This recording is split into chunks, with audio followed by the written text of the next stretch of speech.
Alhamdulillahi wa kafa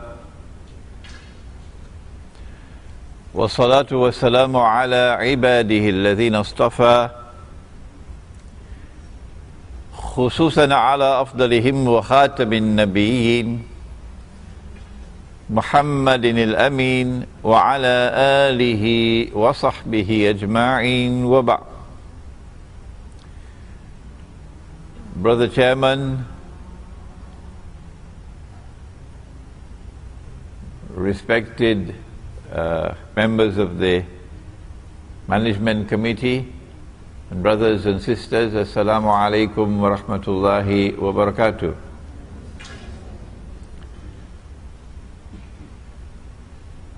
Our subject is one which is not just important, it is also one of critical importance.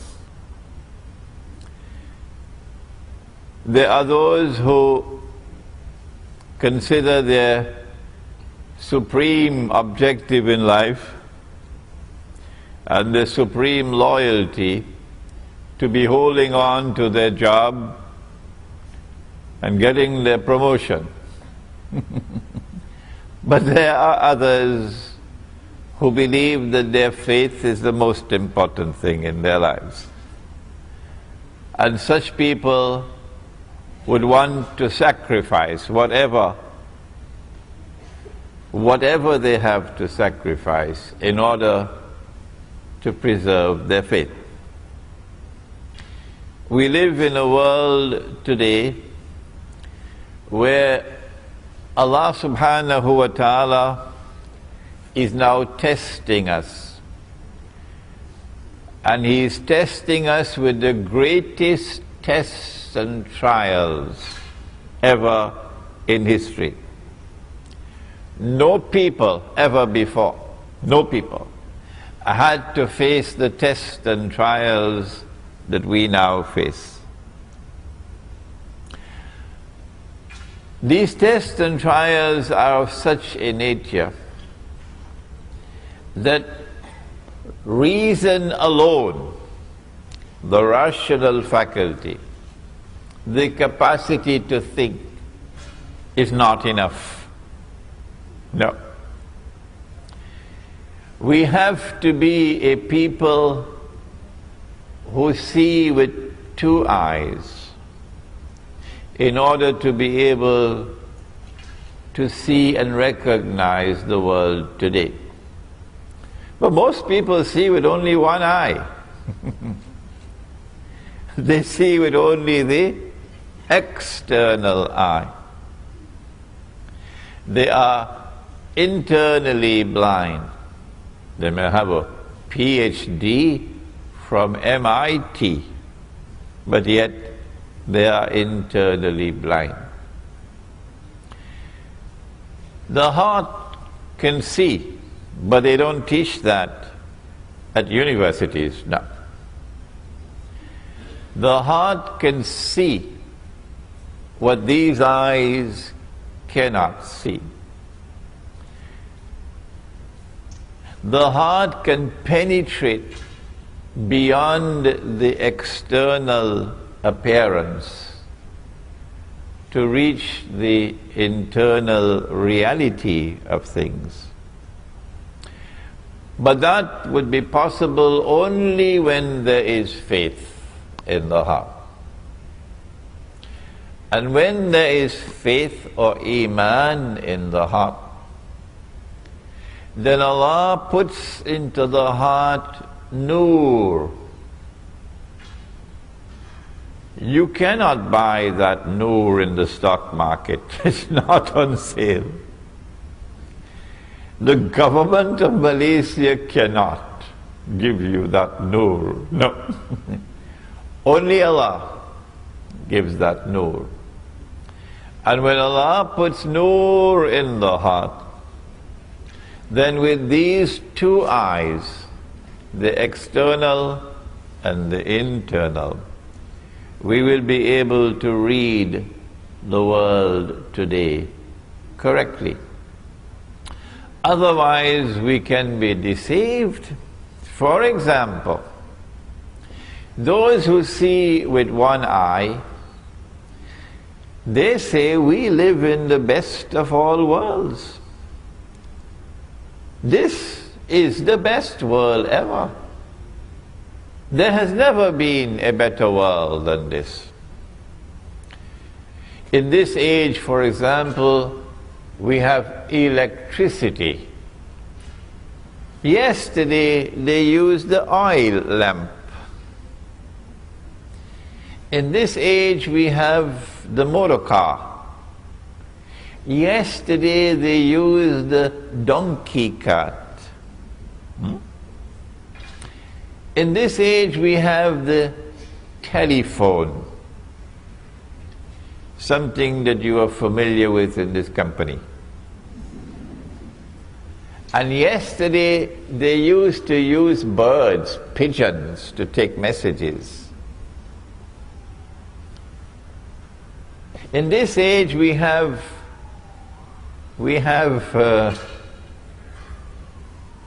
the toilets in the home, because we have sewage systems. And yesterday you had to go outside of the home. And so the evidence keeps on mounting. Who wants to go back to yesterday? This is the best of all worlds. Those, on the other hand, who see with two eyes, they say, but wait a minute. Can this be the best of all worlds? When those who are ruling the world and getting all of mankind to become carbon copies of themselves, that anything they do, they make all of mankind follow them. This civilization, which today dominates the whole world, is now moving to get all of mankind to agree. Every government eventually will have to accept that it is legally permissible for a man to marry another man. Did you hear that? Did you hear that? That's progress, huh? That's progress. And get a marriage certificate. And for a woman to marry another woman and get a marriage certificate. We say, no, this doesn't look like the best of all worlds at all. This looks like the worst of all worlds. The difference between appearance and reality is remarkable. Yesterday we lived in a world in which, yes, there were people who were rich and there were others who were poor, of course, but we never knew an economy, no, not ever in history, in which the rich were permanently rich, and in which the poor were imprisoned in permanent poverty and destitution. This is the first time in human history. We say this is not progress. We always used money all through history. And the money that we used was money which had its value inside the money. So it was money with intrinsic value. So if somebody wanted to rob you, they had to come at you and take the money from you by fighting you. Huh? That's the only way they could take your money. But now we live in a world in which they can rob us, take away our wealth, without ever having to put their hands in our pockets. Yes? And they have reduced Indonesia today to slavery. And they have reduced Bangladesh to slavery. And Egypt to slavery. It is not by accident that Indonesia is so poor today. If you believe that Indonesia is poor because the Indonesians don't work, then you should buy a one-way ticket to the moon and go and stay there. You don't belong to here. No. There is a monetary system in the world today, and I know that subject because I have studied international monetary economics at 2 universities. I know the subject. We have a system of money in the world today which is being used to rip off mankind, as a consequence of which one part of the world today is in slavery, and another part of the world are the slave masters. Welcome, brothers and sisters, sons and daughters, to our subject of signs of the last day. No one knows when the world is going to end, not even your CEO of this company. Nobody knows. When the world comes to an end, it will happen suddenly.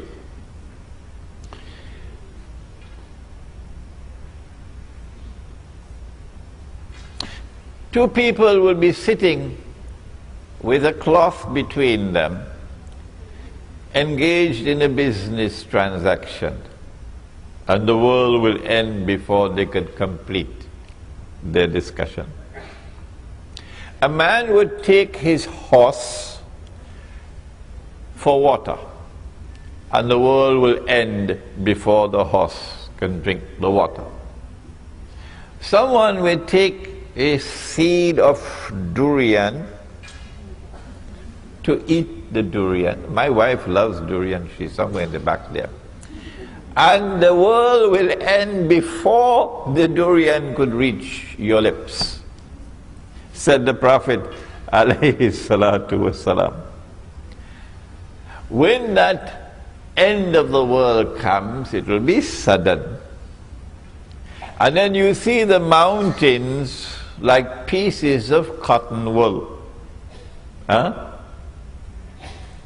then you see the graves of people and their bodies being pitched out of the graves.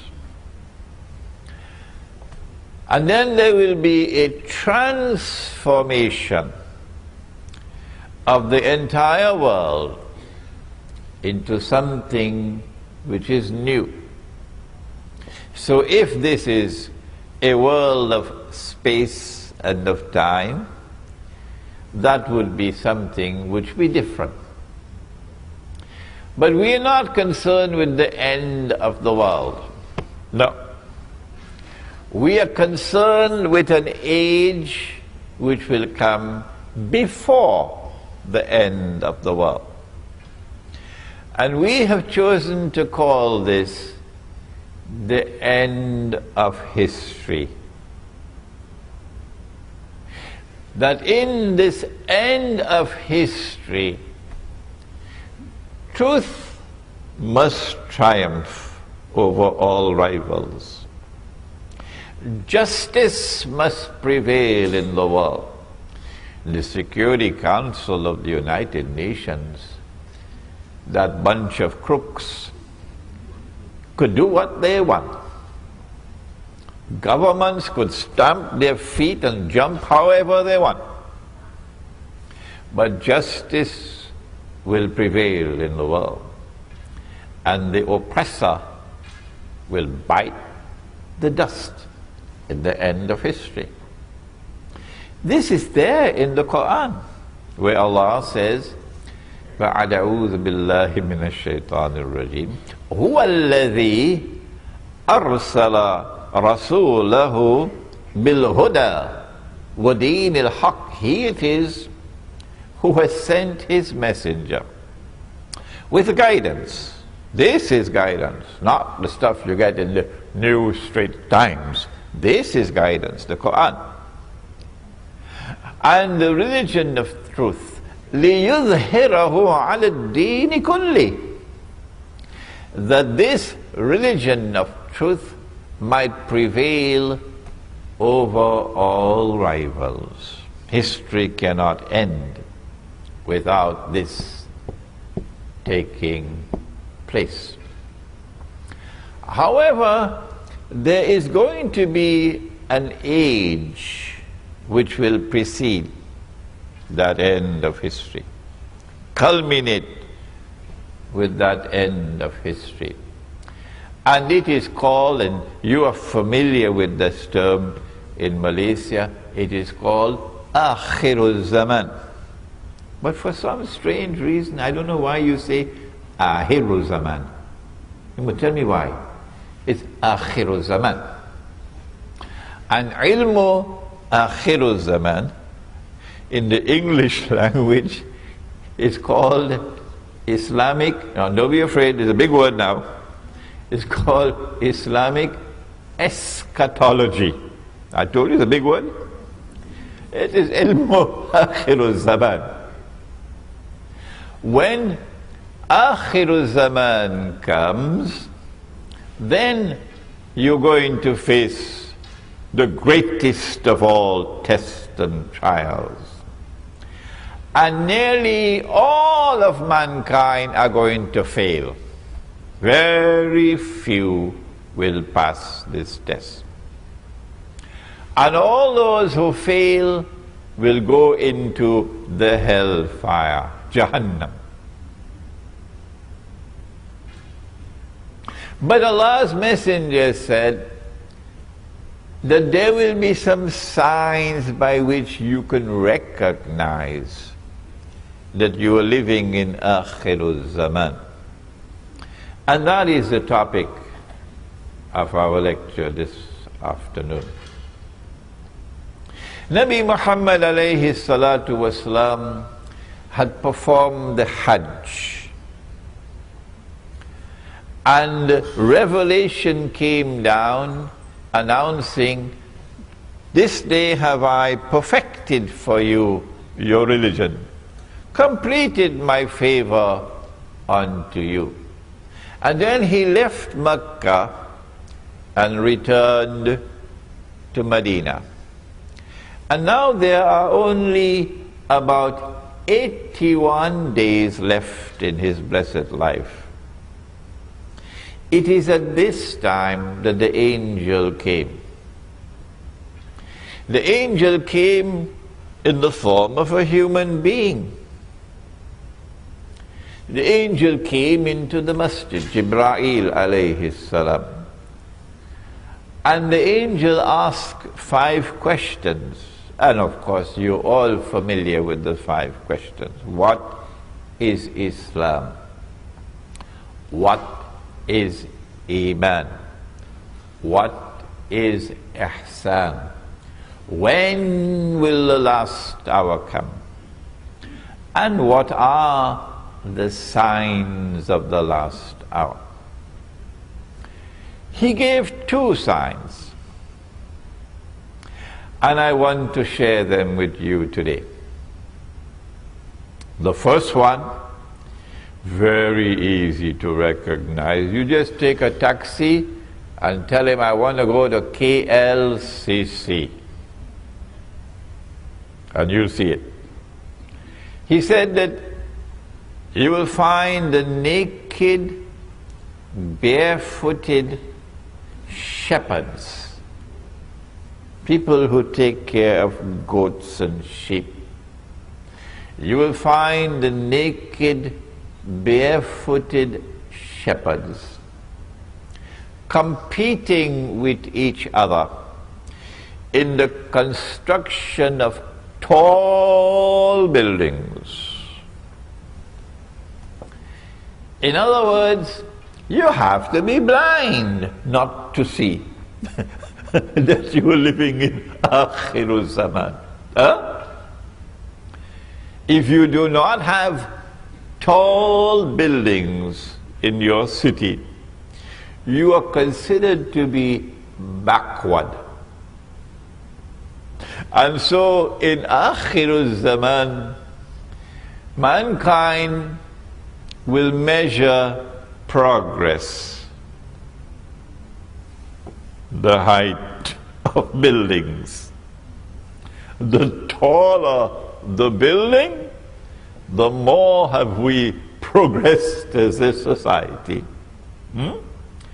And people who think that way and are proud of their tall buildings, Nabi Muhammad is saying to them that you have the brains, you have the intellectual acumen of naked, barefooted shepherds, which is polite language. I could use harsher language than that.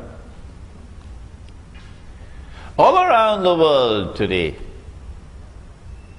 the skyscrapers of Manhattan are being replicated.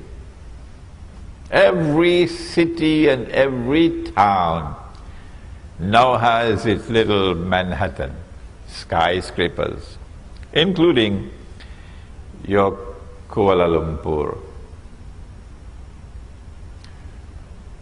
And so here is a sign of the last day, which should function as a wake-up call. But there are those who are so asleep, nothing will wake them up. No. They have eyes and yet they cannot see.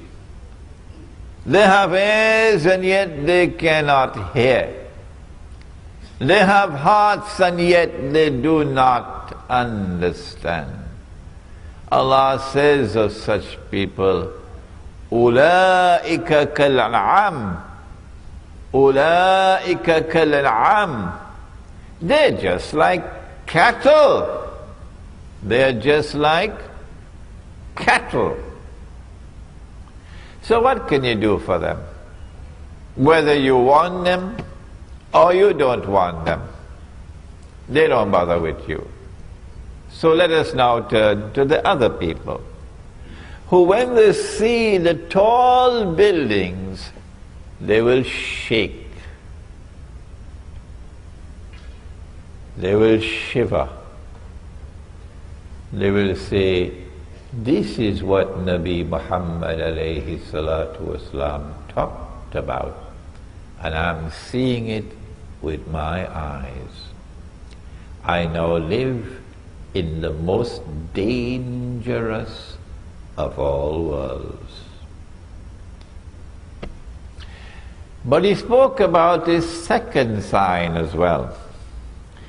He said that a slave woman, so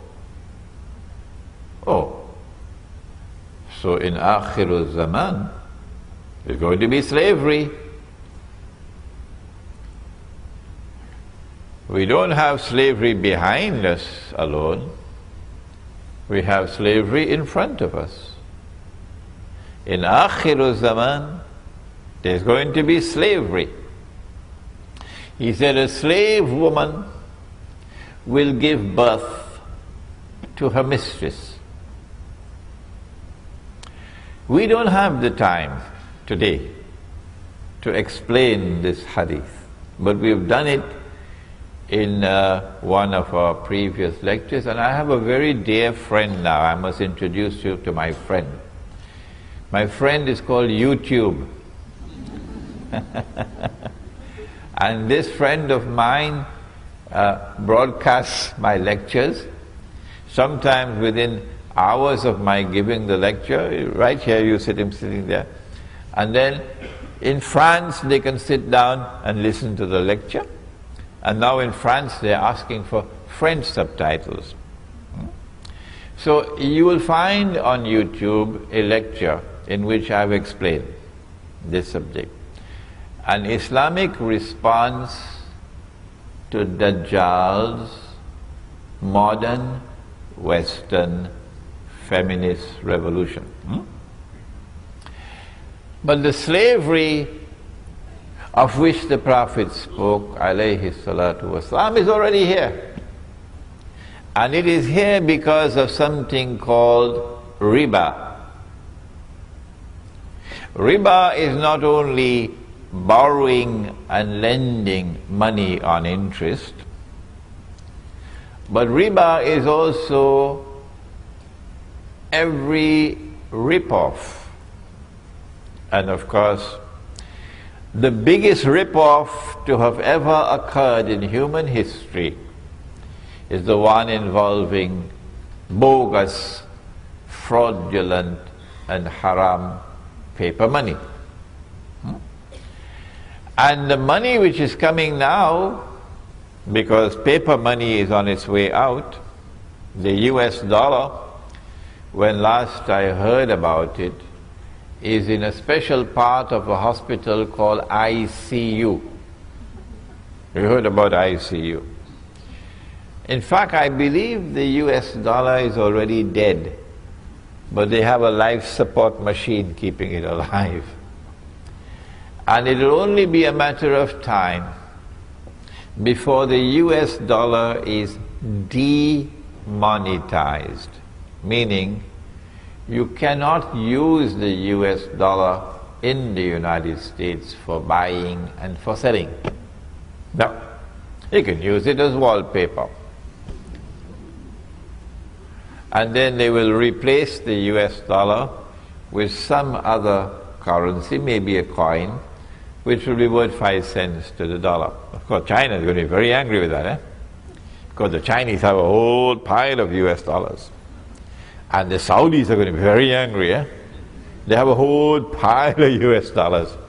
So now you lose 95% of your wealth. But what is replacing paper money now is something even worse. It is money you cannot see. It is money you cannot touch. It is electronic money. And you make this money by simply typing it in and typing it out. So whoever controls the banking system around the world controls the world. We are heading towards a financial Guantanamo. This is slavery, economic slavery. And it has already come to the world, and now the noose is tightening around the neck. Who is doing it? I now want to introduce you to the most important part of this subject. And that's all I can do today, introduce you. You want me to teach the subject? You have to read my books. If you read Jerusalem in the Quran, which I wrote 10 years ago, and this cover design was done right here in Malaysia, this book will introduce you to the subject of Akhirul Zaman. And we also have the book in Bahasa, but we only have about 20 copies today. The companions of the Prophet ﷺ were sitting talking amongst themselves. When he came and he asked, "What are you talking about?" And they said, "We are talking about Alamatus Sa'ah, the signs of the last day." And then he said, and this hadith is in Sahih Bukhari, it is in Sahih Muslim, He said the last day would not come until, and he mentioned 10 signs. 10 signs. The 10 were not given in the order in which they will occur. We do not know that order. So we're giving you the 10 in a random way. Number 1, Dajjal. Number 2, Ya'juj and Ma'juj, or Gog and Magog. And this is the last book that I've written, an Islamic view of Gog and Magog in the modern world. Number 3, the return of the son of Mary, Nabi Isa alayhi salam. Number 4, Dukhan, smoke. It is my opinion, and you must never accept my opinion, never, until you are convinced that it is correct. It is my opinion that this Dukhan is probably about 20 or 25 years away from now. When the clash of Gog and Magog will take place, it will be nuclear war, with thousands of nuclear weapons being used. On the one side you'll have Russia and her allies, and on the other side you have America and her allies. The Gog and Magog clash will take place, with all these thousands of nuclear weapons being used. And it is, you know, a nuclear bomb produces a mushroom cloud. So can you imagine what's going to happen when thousands of nuclear weapons are used? There is a verse in the Quran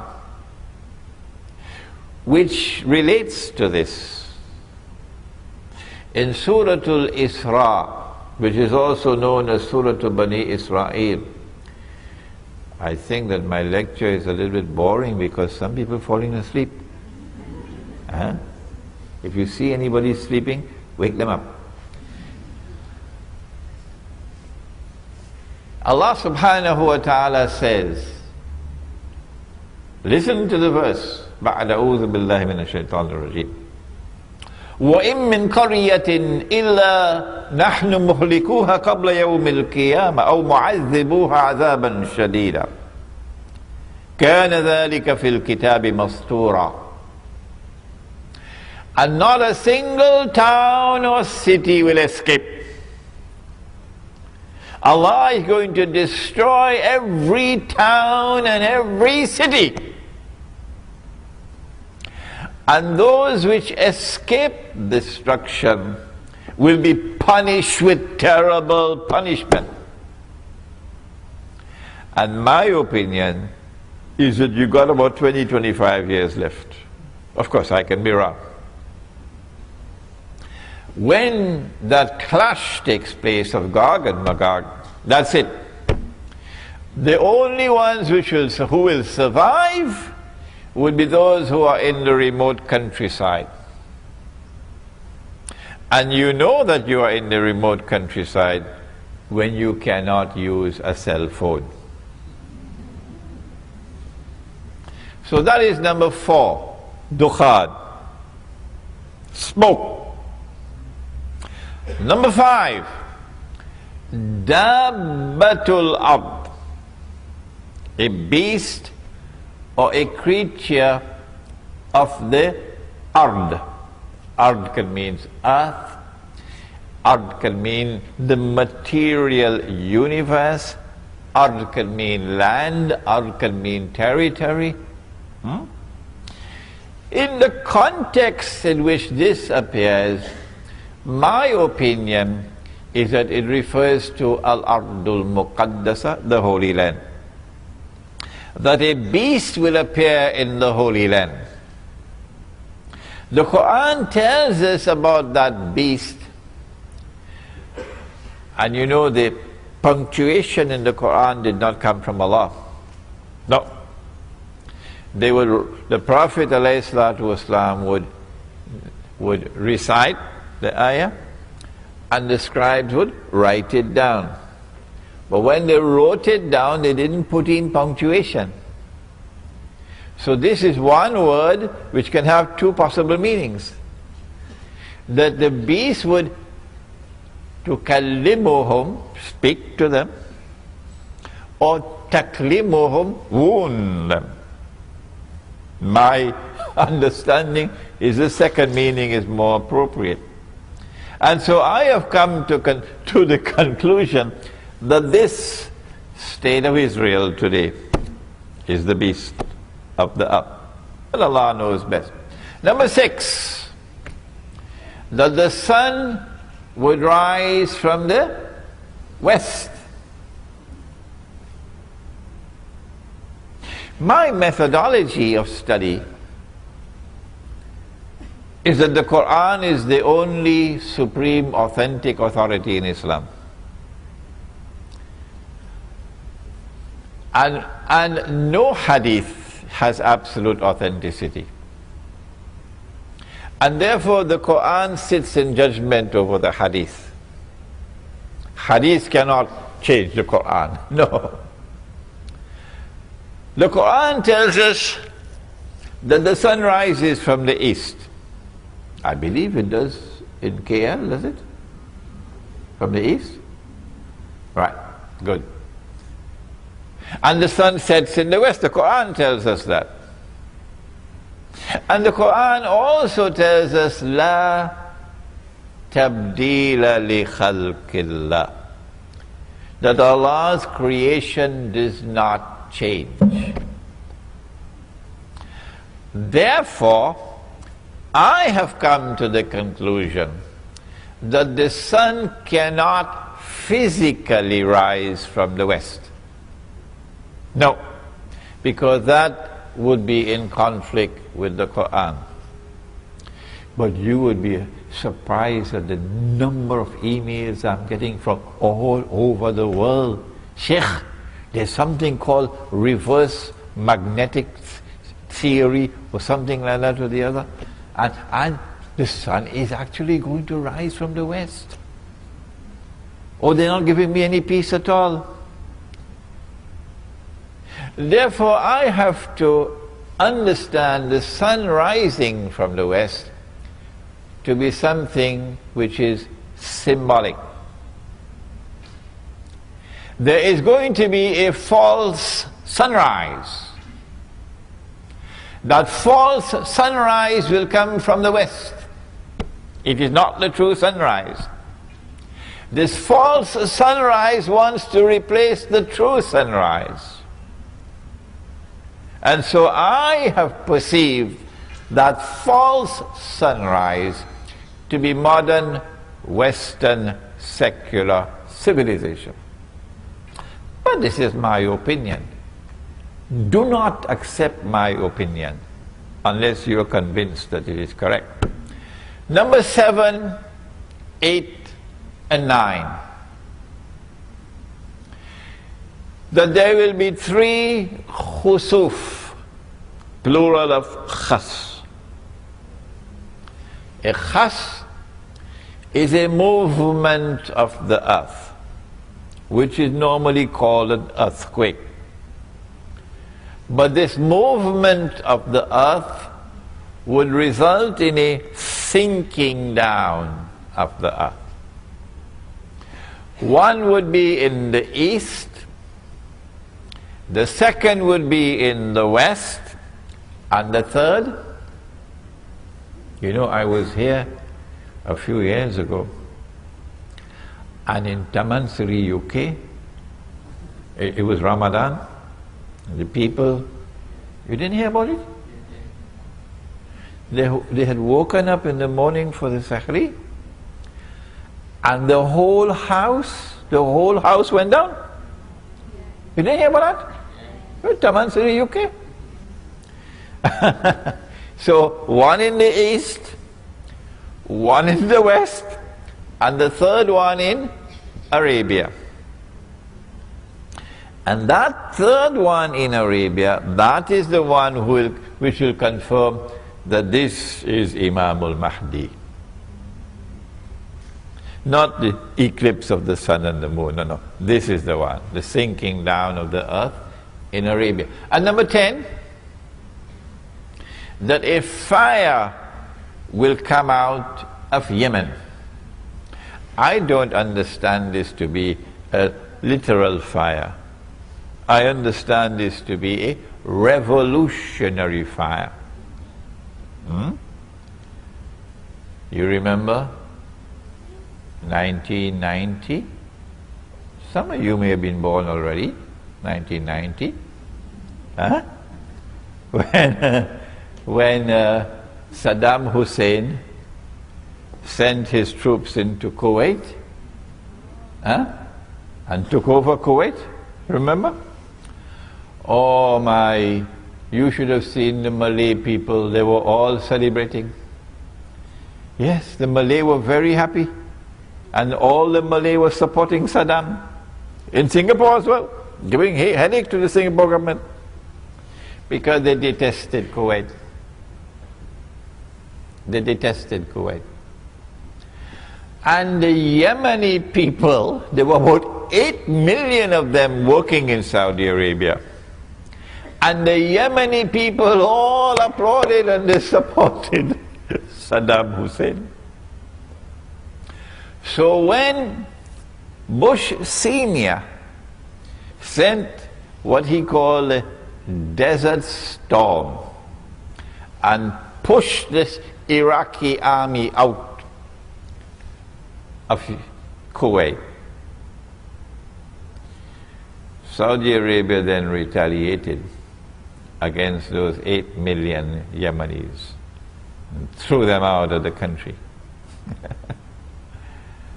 So the heart of Yemen is anti-systemic. The heart of Yemen despises the oppressor. And this is why the Prophet said, Allahumma barik lana fi shamina wa yamanina.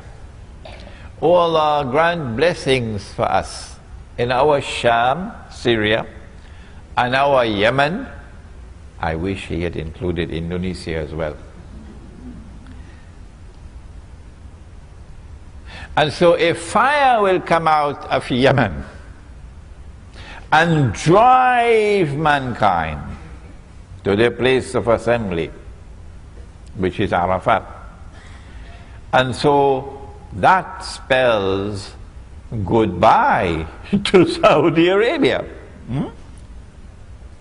These are the 10 major signs of the last day. And I don't have the time now. Each one of these will take some time to explain, each one of these. I'm writing a book on Dajjal now, and I hope I can complete that book while I'm here in Malaysia. I've already written this book on Gog and Magog. It's the only book in the market in the modern age, the only one. But you should now, because of today's lecture, and because you have been to KLCC, don't tell me you've not been to KLCC, and you've seen the tall buildings. Today's lecture is a wake-up call that you must study the subject of signs of the last day, and that you have to concentrate your study on the major signs, the 10 major signs. This book is entitled Signs of the Last Day in the Modern Age, and in this book there is a collection of essays dealing with this subject. Now, apart from the major signs, let me share with you some of the other signs and then we'll end, because you have to have your lunch. I don't know how tasty your lunch is going to be now, but I have to tell you. He said, sallallahu ta'ala alayhi wa sallam, he said, in the last age, women will dress like men. I hope you don't get angry with me. Women will dress like men. So you will see her in a jacket, cut masculine style jacket. And you will see her wearing trousers. And I have seen her with a tie in McDonald's, the tie. And this is the working woman's clothes. When you see that, tears should come in your eyes. That 1400 years ago, our Prophet, in the desert of Arabia, he said that this will happen. Why is she dressed like a man? Answer: so that she can assume the functional role of men in society. So now she gets dressed and goes to work and faces the morning traffic, and she works all day, and then she comes back home in the evening with her briefcase. Don't be annoyed with me, I have a job to do. And faces the evening traffic and advances in her career. When she is at work, she's an officer. She has men working under her, so she can't talk to them in a feminine voice. Her voice has to be masculine. So her voice becomes masculine. If you hear her on the telephone, you won't know, is it a man or a woman? And as her voice becomes masculine, and her work is masculine, oh my gosh, you should see her face. The face of a woman is soft and gentle, beautiful. No man here will differ with me that the most beautiful thing that Allah has ever created is a woman. Come on, tell me. But now she loses her femininity. And as she becomes more and more masculine, because she is dressing like a man, eventually men are no longer attracted to her.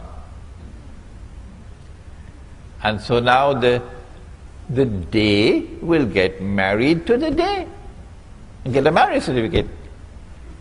And the night will marry the night and get a marriage certificate. He said it 1400 years ago. Now when she goes to work, morning to evening, plenty traffic in KL, who's going to take care of the children? And that's the problem, because if you don't have any children, he's going to look for another woman. Yeah, if you don't have any children, you're going to look for another woman. So, who is going to take care of the children? Answer: oh, put the children in a daycare center. So I went to the daycare center. I spoke to the baby, only 6 weeks old, and a miracle occurred and the baby spoke to me. And I asked the baby, "Baby, do you prefer the daycare center or mommy?" And the baby said, "Prefer mommy." Oh, I see. So mommy is violating your right as a baby, and mommy is neglecting you. Well, the consequences of an evil deed is an evil result. So when the baby grows up, guess what the baby does with mommy? They put mama in a junkyard of human beings.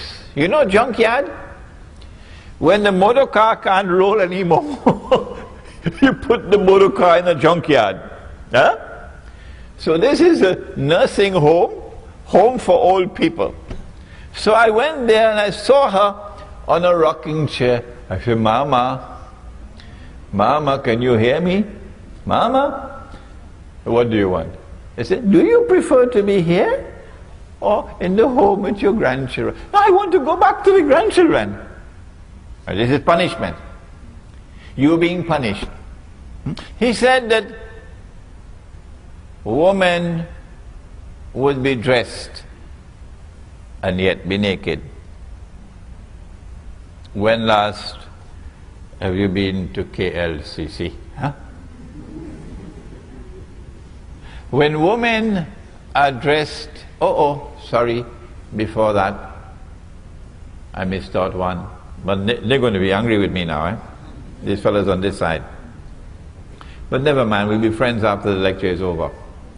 He said men will dress like women.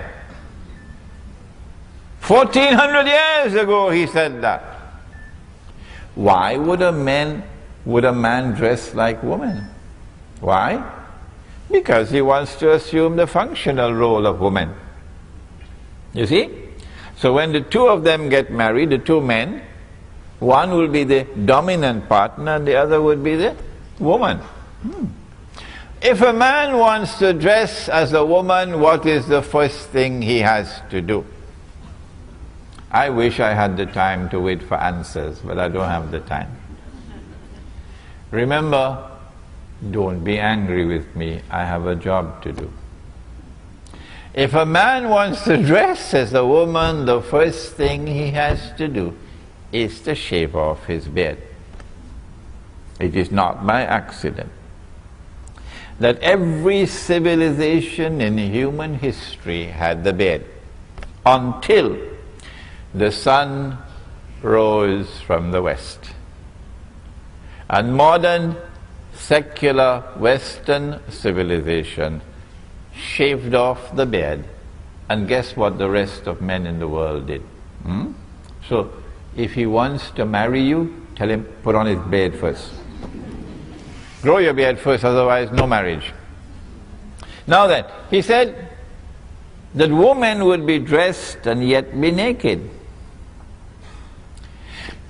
This is dynamite.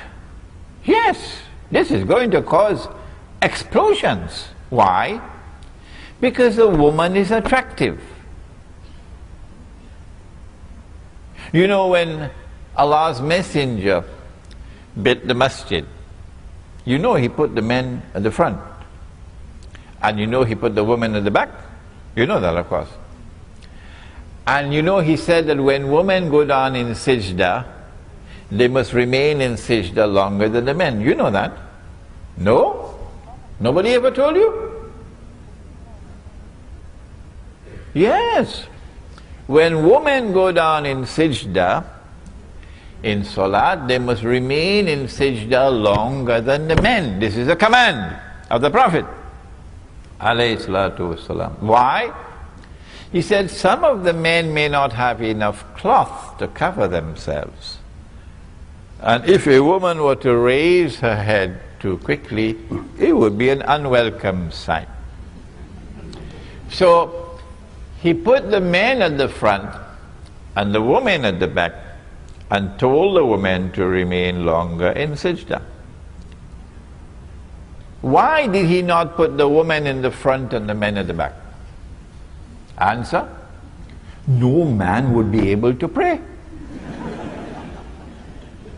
No, you can't concentrate on prayer when you have women in front of you. Because women are beautiful. Women are desirable. And if there's a man who does not have desire for women, something is wrong with him. Give him a one-way ticket to the moon. So when women start to take off their clothing, you're heading for trouble. Yes. And he said women will be dressed and yet be naked. You're playing with fire. And he said the fire is going to come.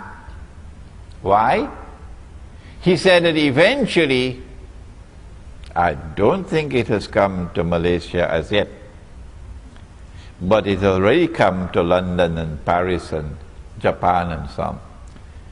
He said you will find people having sexual relations in public like donkeys. Like donkeys. And this sexual revolution is provoked by a feminist revolution which takes woman and gets her to take off her clothing.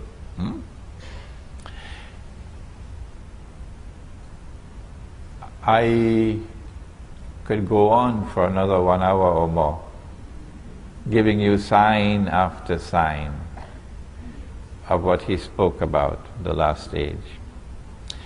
But I think I want to now conclude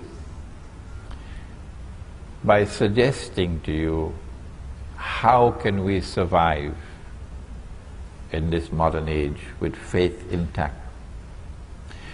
When you have studied the subject, then you can argue with me. Yes, but when you've not studied the subject, don't argue with me.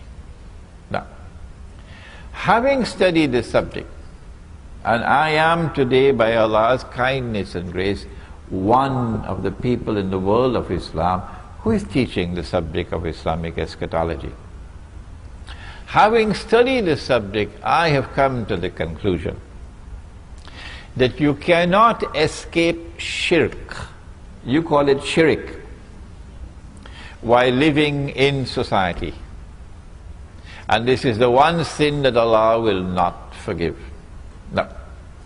You cannot escape riba while living in the modern world. No.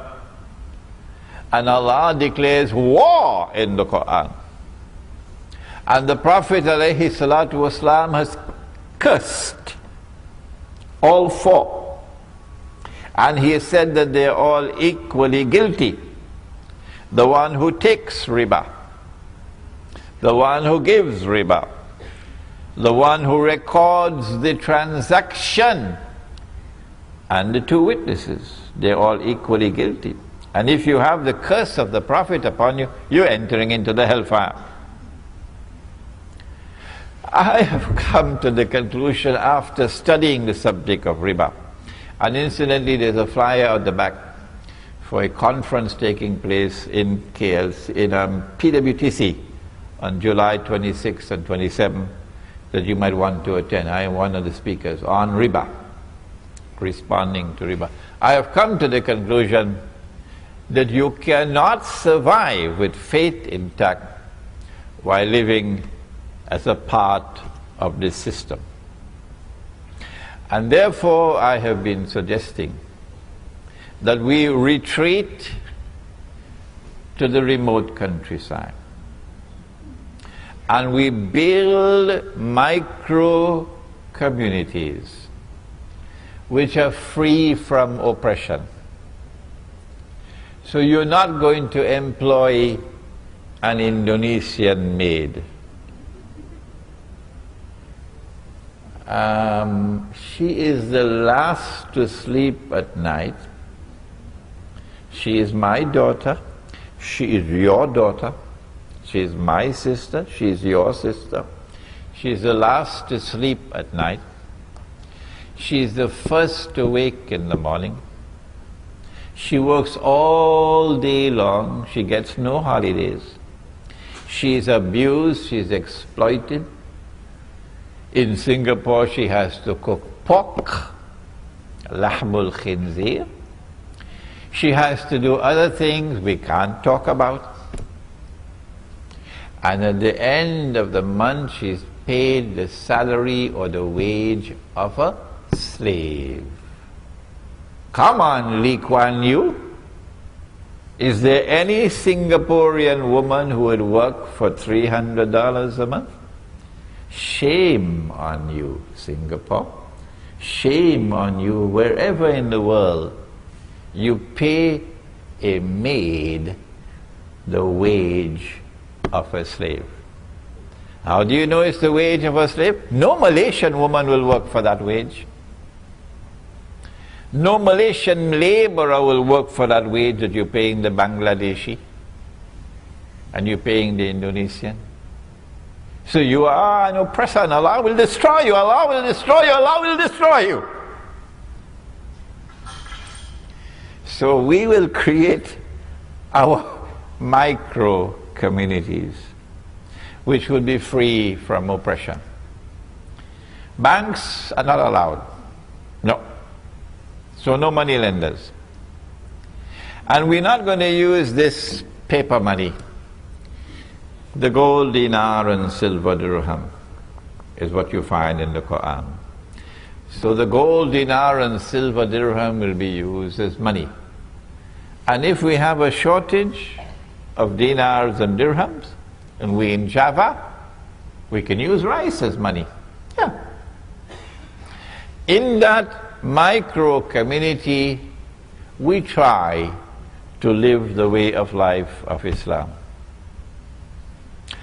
And if they come after us with the armed forces and the police in that remote community, then, said the Prophet sallallahu ta'ala alayhi wasallam, and how prophetic were his words, and how few there are who listen to the Prophet alayhi salatu wasallam. He said, the time will come when a man, in order to preserve his faith, would have to flee to the mountainsides where rain falls and take with him some sheep and goats. And so I leave you now. I thank you for the time that you've given to me to introduce you to this important topic. I warn you that we now live in the most dangerous of all worlds, and most people are going to fail the tests. And I urge you to study the subject of signs of the last day, and to examine my suggestion that survival requires us to try to live Islam. And we cannot live Islam in their cities and towns, but we might succeed if we remove ourselves from the towns and cities and go back to kampung and build a community that is faithful to Allah and His Messenger. ربنا تقبل منا إنك أنت السميع العليم وتب علينا يا مولانا إنك أنت التواب الرحيم برحمتك يا أرحم الراحمين آمين. I saw my teacher, Maulana Dr. Fazlur Rahman Ansari, conducting a class. And while the class was being conducted, the azan was called. Of course, we will be going to the masjid. When the azan started, I heard him say, Allahumma Jalla Jalalahu, and then continue with the class. So I followed his way. If anyone can show me that this is prohibited, then of course I will discontinue it. Okay, there's nothing that I know of in the Quran and nothing that I know of in the Ahadith with which to respond to your question. I therefore will give you my view. I believe that those who are in control of the world today, who want to rule the whole world and eventually deliver that rule to the state of Israel, so that tomorrow Israel will rule the world. And when Israel rules the world, then a man would stand up in Jerusalem and declare, I am the Messiah, Al-Masih. 1400 years ago, Nabi Muhammad alayhi salatu wasalam described that man to us. Said he'll be a Jew. He would be a young man. He'll be powerfully built. He'd have curly hair. I believe that that event is probably about 30 years away from now. That's how close we are. That man would be Dajjal. Dajjal. Because he says he is the Messiah, but no, he is not the Messiah. He is the false Messiah. And then Allah subhanahu wa ta'ala will send back the true Messiah. Nabi Isa alayhi salam will come down from the sky with his hands resting on the wings of two angels. And the true Messiah will then kill the false Messiah. And after that takes place the big Gog and Magog war, which will be the Dukhan. But in order for Israel to rule the world, Israel has to wage some big wars. The wars that Israel has so far waged are small wars. Israel has to attack Egypt so that the territory of the state of Israel can expand to incorporate the whole of the eastern delta of Egypt, from the river Nile to the Red Sea. Israel has to destroy Pakistan's nuclear plants and nuclear weapons, and Iran's nuclear plants. Break up Pakistan so that Pakistan can never rise again. Israel, in order to wage those wars and not appear to the world as an aggressor, is now maneuvering with the Arab uprisings. And the Arab uprisings are meant to lead to Islamic governments in Egypt, Islamic governments in Yemen, in Syria, so that Israel can claim that the Arabs are now threatening Israel, preparing to destroy Israel, and that Islam is rising as a menace to the world. And then Israel will be able to wage her wars and say, we were only defending ourselves. We were saving mankind from Islam. It is possible that all of the drum beating concerning 2012 is because they want to use 2012 for starting those big wars. So that in 2012, I can be wrong of course, in 2012 you will witness the attack on Pakistan to destroy the nuclear plants and nuclear weapons. I'll be surprised if it does not take place by 2012. And the attack on Egypt, etc. Because mankind is being prepared for it, so let's not disappoint them. There is a hadith which has been universally accepted all through our 1400 years of our history. There's only been a very, very, very, very insignificant number of scholars who have questioned this hadith. The overwhelming majority for 1400 years have accepted the hadith. That when you see the black flags coming from the direction of Khurasan, go and join that army. Even if you have to crawl over ice. It's 2 hadiths I'm joining now. 2. Go and join that army, even if you have to crawl over ice. Because no one will be able to stop that army until it reaches Jerusalem. Apart from my comment concerning the authenticity of the hadith, and that is that it has been universally accepted except by a very few, it appears to me that this army will be able to successfully march to Jerusalem only after Gog and Magog have destroyed themselves with that nuclear warfare. When that nuclear warfare takes place, if we have any scholars of physics and so on here, you can help me. But I have a suspicion. I'm not a scholar of physics.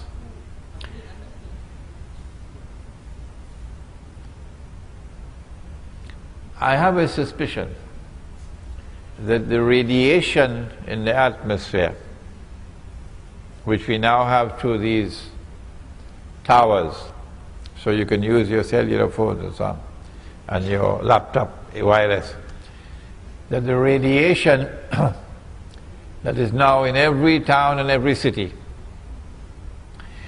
will function as an agent when the nuclear explosions take place, would function as a conductor to incinerate everybody.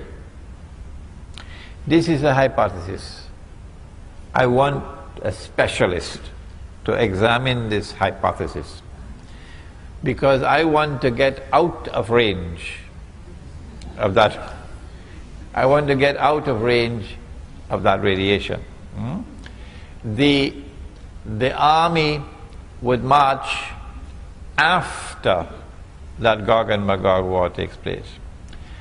And since you will not be able to use any cruise missiles and electronic weapons, it's going to be horses once again.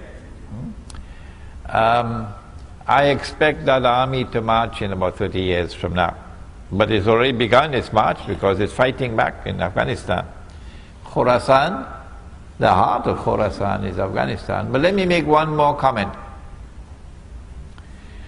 The Prophet said, alayhi salatu wasalam, that among the signs of the last day is that, listen carefully, one man would have to maintain 50 women. Please tell them he didn't say one man will have to marry 50 women. No, one man will have to maintain 50 women. 1400 years ago he said that. And I believe that is around the corner. The fulfillment of this hadith is around the corner.